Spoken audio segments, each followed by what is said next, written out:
হযরতে আনাস রাদিয়াল্লাহু আনহু বলেন, মুসনাদে আহমদের ঘটনা, হযরতে আনাস রাদিয়াল্লাহু আনহু বলেন, একদিন আমরা মসজিদে নববীতে অথবা অন্য কোন স্থানে রাসূলুল্লাহ সাল্লাল্লাহু আলাইহি ওয়াসাল্লামের সাথে বসা ছিলাম।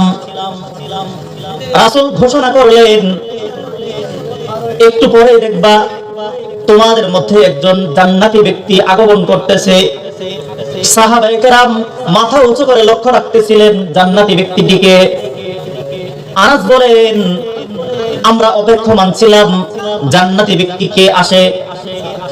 একটু পরে দেখলাম একজন আনসারী সাহাবী তার জুতাগুলো বাম হাতে ধরে নতুন ওযু করে এমত অবস্থায় আসতেছিলেন, তার দাড়ি মোবারক থেকে টপ টপ করে পানি পড়ছিল।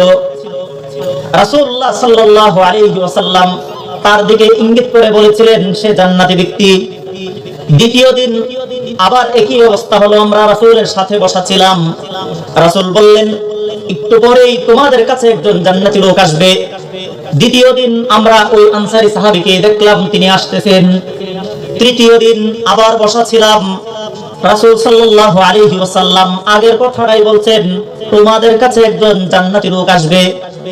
আবার লক্ষ্য করলাম, দেখলাম আমাদের কাছে একজন ওই দ্বিতীয় দিনের আনসারী সাহাবী, প্রথম দিন যে এসেছিলেন, দ্বিতীয় দিন যিনি এসেছিলেন তিনিও তৃতীয় দিন আবার আসতেছেন। সাহাবায়ে কেরাম আশ্চর্য হয়ে গেলেন। রাসূলুল্লাহ সাল্লাল্লাহু আলাইহি ওয়াসাল্লাম এই আনসারী সাহাবীর ব্যাপারে 3 দিন জান্নাতের অধিবাসী হিসেবে ঘোষণা করেছেন। কারণ কি? আনাস বলেন, 3 দিন রাসূল তাকে জান্নাতি ঘোষণা করার পর আব্দুল্লাহ ইবনে আমর ইবনে আস রাদিয়াল্লাহু আনহু এটার কারণ জানার জন্য ওই আনসারী সাহাবীর পিছু নিলেন। আনসারী সাহাবীর পিছে গিয়ে বললেন, ভাই আমার বাড়িতে একটু সমস্যা হয়েছে, আমি বাড়িতে 3 দিন পর্যন্ত যাব না, আমি চাই এই 3 দিন আপনার ঘরে অবস্থান করি। আনসারী সাহাবী জবাব দিলেন, ঠিক আছে ভাই, কোনো সমস্যা নেই, আমি যা খাই তোমাকে খাই খাওয়াবো, তোমাকে সেটাই ভক্ষণ করাবো, কোনো সমস্যা নেই। আনসারী সাহাবীর পিছনে আব্দুল্লাহ ইবনে আমর ইবনে আস রাদিয়াল্লাহু আনহু বাড়িতে গেলেন, রাতে ঘুমালেন।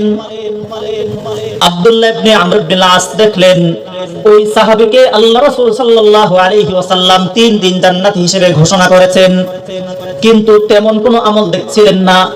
এশার নামাজ পড়ার পর ওই আনসারী সাহাবী খাওয়া দাওয়া করে ঘুমিয়ে গেলেন। রাত্রে মাঝে মধ্যে জাগ্রত হয়ে আল্লাহ তাসবিহ, কোরআন তেলাওয়াত ইত্যাদি করতেন, তেমন কোনো বেশি আমল করতেন না। এইভাবে 3 দিন কাটলো। আব্দুল্লাহ ইবনে আমর ইবনে আস রাদিয়াল্লাহু আনহু তৃতীয় দিন যখন আনসারী সাহাবী থেকে বিদায় নিলেন, আনসারী সাহাবীকে জিজ্ঞেস করলেন, ভাই আসলে মূলত আপনার কাছে এসেছিলাম, আমার বাড়িতে কোনো সমস্যা ছিল না। আল্লাহ রাসূল সাল্লাল্লাহু আলাইহি ওয়াসাল্লাম আপনাকে 3 দিন পর্যন্ত জান্নাতের অধিকারী ঘোষণা করেছেন, এই কারণটা যাচাই বাছাই করার জন্য আপনার কাছে এসেছিলাম। তো দেখলাম আপনি আমাদের থেকে কোনো বেশি কিছু আমল করেন না, যে কারণে আপনাকে আল্লাহ রাসূল সাল্লাল্লাহু আলাইহি ওয়াসাল্লাম জান্নাতি হিসেবে ঘোষণা করেছেন। তো আপনার এমন কি আমল আছে আল্লাহ রাসূল আপনাকে জান্নাতি ঘোষণা করলেন? আনসারী সাহাবী বললেন, ভাই আমার তেমন কোনো আমল নাই, আপনি 3 দিন পর্যন্ত পর্যবেক্ষণ করলেন, দেখলেন আমার এছাড়া কোনো আমল নাই। আব্দুল্লাহ ইবনে আমর ইবনে আস যখন চলে যাচ্ছেন বিদায় নিয়ে, তখন আনসারী সাহাবী পিছন থেকে ডাক দিলেন, ভাই তবে আমার এমন একটা আমলের কথা জানা আছে যে আমলটা আপনার কাছে বলা হয় নাই। আব্দুল্লাহ ইবনে আমর ইবনে আস জিজ্ঞেস করলেন, ভাই সেই আমলটা কি, যে আমলের কারণে আল্লাহ তাআলা রাসূল সাল্লাল্লাহু আলাইহি ওয়াসাল্লাম আপনাকে জান্নাতি ঘোষণা করেছেন?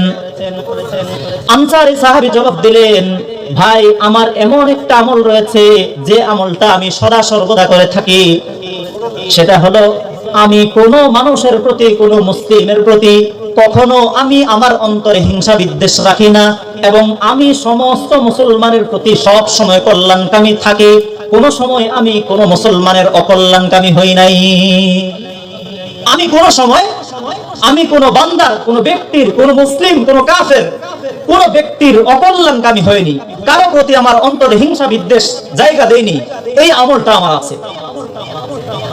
আব্দুল্লাহ ইবনে আমর ইবনে আস রাদিয়াল্লাহু আনহু বলেন, ভাই আপনার এই আমলটার কারণেই হয়তো আল্লাহর রাসূল সাল্লাল্লাহু আলাইহি ওয়াসাল্লাম আপনাকে 3 দিন পর্যন্ত জান্নাতের অধিকারী হিসেবে ঘোষণা করেছেন। এই আমলের কারণে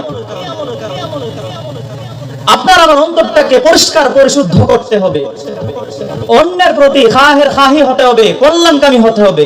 আর আপনি আমি থাকি অন্যের অকল্যাণকামী করার জন্য, অকল্যাণ করার জন্য। এর থেকে আমার অন্তরকে পরিশুদ্ধ করতে হবে। এজন্য আপনাকে প্রেরণ করা হয়েছে। আপনি অন্যের প্রতি ভালোবাসা বোধ আর ভালোবাসা প্রেম প্রতি মায়া মহব্বত প্রকাশ করবেন। এজন্য আপনাকে প্রেরণ করা হয়েছে, আপনার আত্মাকে পরিশুদ্ধ করার জন্য। আত্মার 1 নম্বর গুণ হলো অন্যের প্রতি কল্যাণকামী হওয়া।